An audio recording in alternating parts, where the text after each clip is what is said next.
بسم اللہ الرحمن الرحیم الحمد للہ رب العالمین والصلاة والسلام علی سید الانبیاء والمرسلین سیدنا و نبینا و مولانا محمد وعلی آلہ و اصحابہ اجمعین اما بعد اعوذ باللہ من الشیطان الرجیم بسم اللہ الرحمن الرحیم کل نفس ذائقۃ الموت صدق اللہ العلی العظیم۔ بزرگان محترم، عزیزوں اور بھائیوں، آج صبح سحری کے بعد جو سب سے المناک پہلی خبر ملی وہ دارالعلوم دیوبند کے قدیم ترین استاد گرامی قدر حضرت مولانا مفتی سعید احمد صاحب پالنپوری رحمۃ اللہ علیہ کے حادث وفات کی اطلاع تھی۔ واقعہ یوں ہوا کہ امسال ماہ رجب میں مفتی صاحب کو ایک عارضہ لاحق ہوا کہ گفتگو کرتے کرتے اچانک زبان بند ہو جاتی تھی، بولنا چاہتے تھے مگر آواز نہیں نکلتی تھی۔ اسی حال کے اندر بخاری شریف کا آخری سبق بھی ہوا، جس کی ریکارڈنگ طلبہ نے موبائل کے اوپر وائرل بھی کی۔ چیخ پکار، آہ بکا و گریہ‌وزاری کا ایک عالم طاری تھا تمام طلبہ کے اوپر۔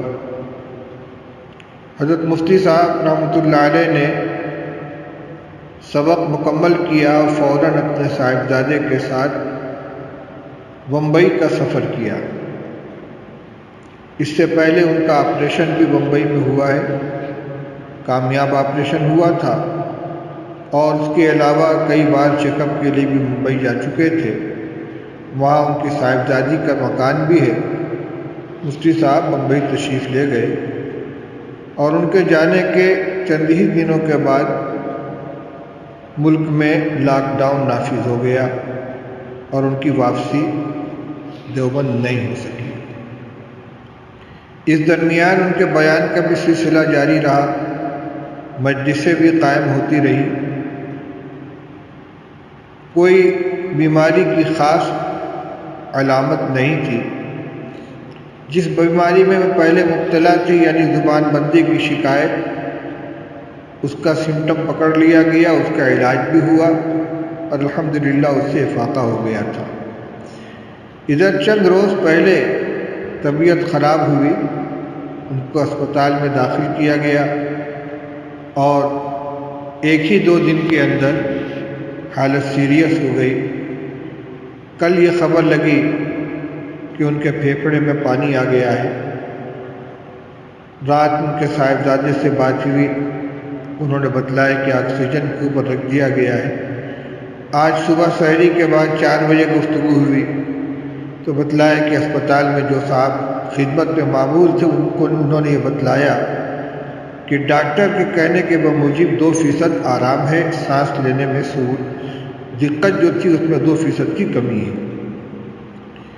تھوڑی دیر بعد تھوڑا سا آرام کر کے میں اٹھا، 7:30 بجے مولانا محمود صاحب راجستھانی رکن شورا دارالعلوم دیوبند کا فون آیا کہ حضرت مولانا مفتی سعید احمد صاحب کے انتقال کی خبر موبائل پہ چل رہی ہے، ذرا تحقیق کیجیے۔ میں نے موبائل اٹھایا تو واقعی اس میں خبر تھی۔ بمبئی سے رابطہ کیا گیا، معلوم ہوا کہ 6:30 بجے حضرت مفتی صاحب کا انتقال ہو گیا۔ اسی وجہ سے آج معمول کے مطابق روزانہ کا درس حدیث بھی ریکارڈ نہیں ہو سکا۔ مفتی سعید احمد صاحب رحمۃ اللہ علیہ دارالعلوم دیوبند کے بہت قدیم اساتذہ میں سے ہیں۔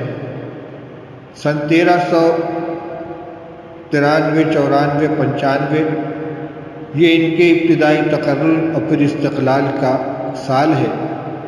اس طرح دیکھا جائے تو تقریباً 48 سال کی مدت ان کو دارالعلوم کے اندر مدرسی کی حیثیت سے ان کی مدت گزری ہے، اور ابتدائی مدرس سے ترقی کرتے کرتے آخر وہ دارالعلوم دیوبند کے آخری 12 سال میں صدر المدرسین اور شیخ الحدیث کے منصب پر فائز رہے۔ بخاری شریف کا درس ان کا ایک نمایاں درس تھا۔ عام طور پر مدارس میں حدیث کی کتابیں اور خاص طور سے بخاری شریف کی درس کا یہ طریقہ رہتا ہے کہ ابتدائی مہینوں میں تفصیل زیادہ ہوتی ہے اور آخر میں جب کتاب ختم کرنے کا نمبر آتا ہے تو روایتاً کتاب پوری کرا دی جاتی ہے۔ لیکن حضرت مفتی سعید صاحب رحمۃ اللہ علیہ کا جو طریقہ درس تھا وہ مکمل پورے سال ایک جیسا تھا، مختصر تشریح کے ساتھ پوری کتاب پڑھاتے تھے۔ انہوں نے کئی کتابیں لکھی، بخاری شریف کی جو ان کی درسی تقریر تھی وہ بھی چھپی، ترمذی شریف کی درسی تقریر بھی چھپی، اسی طرح حجت اللہ البالغہ کی شرح رحمۃ اللہ الواسعہ انہوں نے لکھی، اور تفسیر ہدایت القرآن کی تکمیل فرمائی۔ اس کے علاوہ بھی متعدد کتابیں ان کے قلم سے وجود پذیر ہوئیں اور ان کو کثیر التصانیف علماء میں شمار کیا جا سکتا ہے۔ چند خصوصیات جو مفتی سعید صاحب رحمۃ اللہ علیہ کے اندر عام طور پر محسوس کی جاتی تھی، جس کا ہر ایک تذکرہ کرتا ہے۔ ایک بات تو یہ تھی کہ وقت کی قدردانی ان کے یہاں بہت تھی، مجلس بازی نہیں ہوتی تھی۔ صرف عصر کی نماز کے بعد طلباء کو حاضری کی اجازت تھی، مہمانوں کو ملاقات کی اجازت تھی، باقی پورا وقت وہ مطالعہ میں، تصنیف و تالیف میں اور اپنے علمی مشاغل کے اندر صرف کرتے تھے۔ ہمیشہ کسی نہ کسی علمی کام میں مشغول رہتے تھے، ایک سے فارغ ہوتے دوسرے کام میں لگ جاتے تھے۔ اسی طرح اپنی رائے کی پختگی میں وہ بہت معروف تھے، جو رائے قائم کر لیتے تھے مضبوطی کے ساتھ اس کے اوپر قائم رہتے۔ ہو سکتا ہے کہ ان کی رائے سے ہر ایک کو اتفاق نہ ہو، لیکن یہ انسان کی ایک خوبی ہے کہ سوچ سمجھ کر غور و فکر کر کے کوئی رائے قائم کرے، اور اگر اس کے خیال میں وہ رائے صحیح ہے تو مضبوطی کے ساتھ اس کے اوپر جمع رہے۔ مفتی صاحب کی نظر فقہ، فتاوی، حدیث اور تفسیر اور اس کے علاوہ علوم عقلیہ کے اوپر بھی تھی، چنانچہ انہوں نے اپنے بچوں کو پڑھانے کے لیے مبادئ الفلسفہ اور اس طرح کے کچھ رسائل بھی لکھے کہ جو ابتدائی بچوں کو ان فنون سے روشناس کرانے کے لیے، مناسبت پیدا کرنے کے لیے بڑی اہمیت کے حامل ہیں۔ مفتی سعید احمد صاحب رحمۃ اللہ علیہ سے میرا تعارف زمانۂ طالب علمی سے ہے۔ میں جب دارالعلوم دیوبند میں سن 1962 میں داخلے کے لیے حاضر ہوا، یعنی شوال سن 1382 ہجری میں، تو وہ مفتی سعید صاحب رحمۃ اللہ علیہ کی فراغت کا سال تھا، اور اس سے اگلے سال جبکہ میرا قیام کمرہ نمبر 4 دفتر میں، جو موجودہ کمرہ نمبر 24 مسجد کہلاتا ہے اوپر کی منزل میں، اس کمرے میں میرا قیام تھا اور مولانا عبدالمتین صاحب بنارسی مرحوم کا، تو نیچے جو آج کل شعبہ صفائی کا دفتر ہے، اس کمرے میں مفتی سعید احمد صاحب قیام پذیر تھے۔ یہ ان کا دارالافتاء کا سال تھا، جو غالباً سن 1383-84 ہجری کا سال ہے۔ بڑی یکسوئی کے ساتھ وہ اپنے مطالعے میں اور اپنے کام میں مشغول رہتے تھے، اور رات کو عشاء کی کافی بعد تقریباً 12-1 بجے جہاں تک مجھے یاد پڑتا ہے وہ اس کمرے کے باہر جو زینہ کا چبوترا ہے اس کے اوپر بیٹھ جاتے اور قرآن پاک یاد کرنا شروع کرتے. جہاں تک مجھے خیال ہے کہ اسی طرح رات میں انہوں نے پورا قرآن پاک یاد کیا اور اس وقت ان کے ایک چھوٹے بھائی بھی ان کے ساتھ تھے جو غالباً مفتی امین صاحب دامت برکاتہم تھے جو اس وقت دارالعلوم دیوبند کے اڈیا کے مدرس ہیں. اور بڑی یکسوئی کے ساتھ وہ اپنے کام میں لگے رہتے تھے. کسی دوسرے مشغلے سے کوئی تعلق نہیں تھا. مطالعہ، مذاکرہ، درسگاہ کی حاضری، اور اس حیثیت سے وہ اساتذہ کے درمیان بھی مقبول تھے. مجھے یاد ہے کہ بقرعید کے موقع پر ایک دن احاطہ ملسری میں ان سے ملاقات ہوئی اور وہ دار جدید کی طرف جا رہے تھے. کہنے لگے جی چاہتا ہے ذرا آج دار جدید کو دیکھ لوں، کئی مہینے ہو گئے ادھر نظر نہیں پڑی. دارالعلوم کے اندر رہتے ہوئے صرف بیچ میں ایک عمارت ہے نودرے کی دارالحدیث کی، ان کا قیام صدر دروازے کے قریب تھا. پڑھنے کے لیے دارالفتہ میں جاتے تھے جو مسجد کے مشرقی جانب ہے. نماز مسجد قدیم میں پڑھتے تھے. مطبخ بھی اسی ایریا میں ہے، اس لیے دار جدید کی طرف جانے کی ضرورت نہیں پیش آتی تھی. اس لیے اتنی لمبی مدت ہو گئی لیکن ادھر جانے کی نوبت نہیں آئی. یہ ابتدائی تعارف تھا مفتی صاحب کے ساتھ، اور پھر وہ جہاں بھی رہے ان کے ساتھ شناسائی رہی تا آ کے وہ سن 1395 میں دارالعلوم دیوبند کے اندر مدرس ہونے کی حیثیت سے آ گئے. اور میرا بھی حضرت مفتی محمود صاحب نور اللہ قدہ کے یہاں آنا جانا رہتا تھا. دیگر اساتذہ سے بھی ملاقات ہوتی تھی، مفتی سعید صاحب سے بھی ملاقات ہوتی رہتی تھی.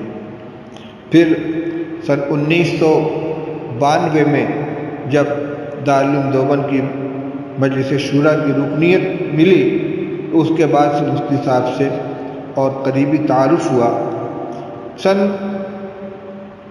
غالباً آج سے تقریباً 12 سال پہلے جب حضرت مولانا نصیر احمد خان صاحب رحمۃ اللہ علیہ نے اپنی پیرانہ سالی کی وجہ سے بخاری شریف پڑھانے سے معذرت کر لی تو حضرت مولانا مرغوب الرحمان صاحب نور اللہ مرقدہ جو ایک جہاں دیدہ تجربے کار اور بڑے سنجیدہ و باوقار محتمم تھے، جنہوں نے 30 سال تک اس مسند کو زینت بخشی، بڑی کامیابی کے ساتھ اہتمام کو نبھایا.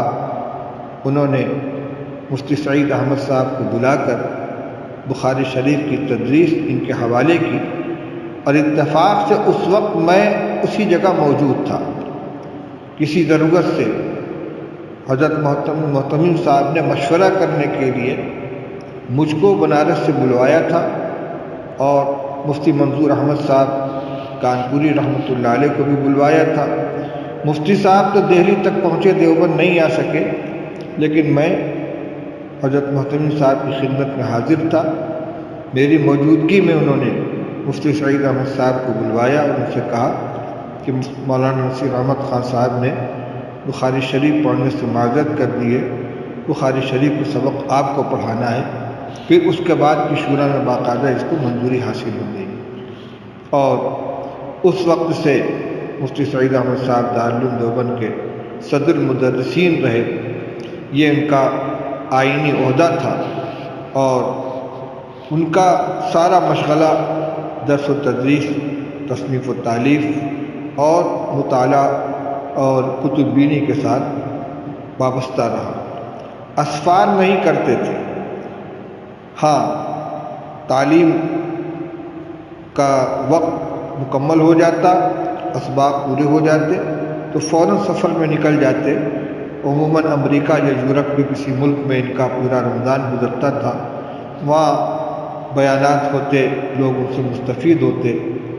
اسی طرح بقرعید کے موقع پر اگر کوئی ضرورت ہوتی تو سفر کرتے.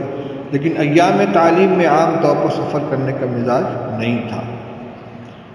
اور اب جب کہ ان کا انتقال ہو چکا ہے، بہت خلا محسوس ہو رہا ہے۔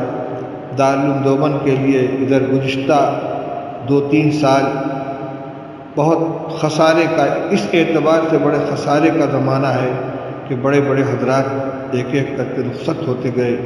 مولانا عبدالرحیم صاحب بستوی کا انتقال ہوا، پھر حضرت مولانا ریاست علی صاحب رخصت ہو گئے، مولانا عبدالحق صاحب رحمۃ اللہ علیہ شیخ ثانی داغ فراق دے گئے، مولانا محمد جمال صاحب کا انتقال ہوا، مولانا جمیل احمد صاحب سکروٹوی کا انتقال ہوا، اور اب آخر میں حضرت مولانا مفتی سعید احمد صاحب بھی داغ مفارقت دے گئے۔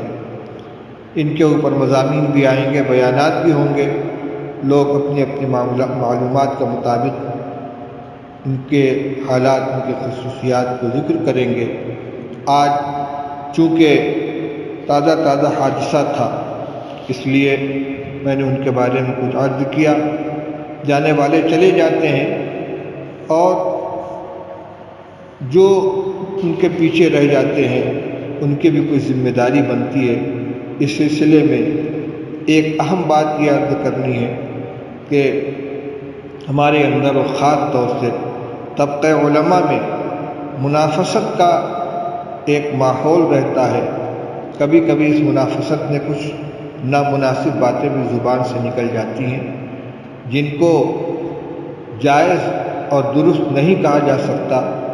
جانے والا تو چلا گیا، ہم اللہ سے دعا کریں کہ اگر ہماری زبان سے ان کی شان میں کوئی غلط بات نکلی ہو، اللہ تعالیٰ اس کو معاف فرما دے اور اس کو ان کے حق میں قربت کا اور اپنی رضا و خوشنودی کا ذریعہ بنائیں، اور پھر ہم سے جتنا ہو سکے ان کے لیے دعائے مغفرت کریں، ایصال ثواب کریں۔ یہ بھی دعا کریں کہ اللہ تعالیٰ بزرگوں کی امانت دارالعلوم دیوبند کی حفاظت فرمائے، اور اس کو دارالعلوم کو حضرت مفتی صاحب کا نعم البدل عطا فرمائے، تاکہ تعلیم و تربیت کا یہ کارواں اسی طرح چلتا رہے۔ اور ہم جو لوگ ان کے پیچھے رہ گئے ہیں، ہمارا بھی یہ وقت قریب ہے۔ عمر کے اعتبار سے چند سال کا فاصلہ تھا، 70 سال کی عمر سے زیادہ عمر متجاوز ہو چکی ہے۔ اللہ تعالی ہمارا بھی خاتمہ بالخیر فرمائے، اور جب تک دارالعلوم کی خدمت مقدر میں لکھی ہے، اخلاص کے ساتھ صحیح طریقے پر کام کرنے کی توفیق عطا فرمائے۔ وآخر دعوانا الحمدللہ رب العالمین۔